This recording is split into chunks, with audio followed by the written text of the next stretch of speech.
হয়নি, বারবার আসছি, ইনকোয়ারি ভেরিফিকেশন এইসব বলছে, 3 বার এসছি, একই কথা বলে পরের মাসে ঢুকে যাবে, পরের মাসে।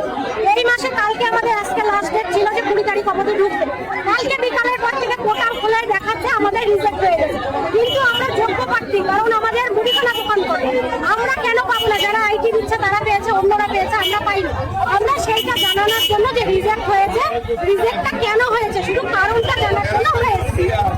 এসডিও ম্যাডাম বললো আমরা যেটা নিয়ে খতিয়ে দেখছি, আপনারা এই ঘরে লাইন দেন, সকাল 10টা থেকে লাইন দেন, এক এক করে সাদা কাগজের নেওয়া হবে।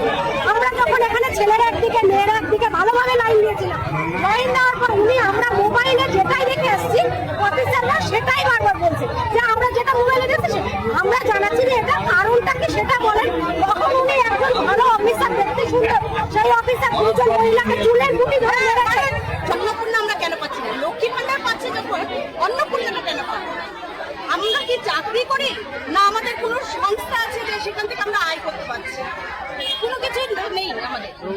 অ্যাপ্লাই করেছিলেন? অ্যাপ্লাই করেছি, প্রথমে বললো ভেরিফাই করতে যাবে, আচ্ছা ভালো কথা। 5 দিন পরে এখন দেখতেছে রিজেক্ট, বলতে লাল কালি দিয়ে দিচ্ছে। কেন দিবে?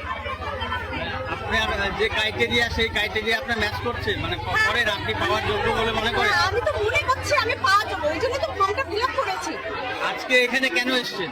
এখানে এসেছি, আমার ক্যান্সেল কেন করলো আমাকে সেটা রিজন দেখাতে হবে। এখানে কেন ঝামেলা হচ্ছে, কি হয়েছে? এখানে ঝামেলা হয়েছে আমাদের কেন? আমরা সবাই স্ট্যাটাস চেক করছে, তার বিনিময়ে সবারই লাল কালি দেখাচ্ছে বা কারো ভেরিফাই করতে হবে, এটাই হচ্ছে।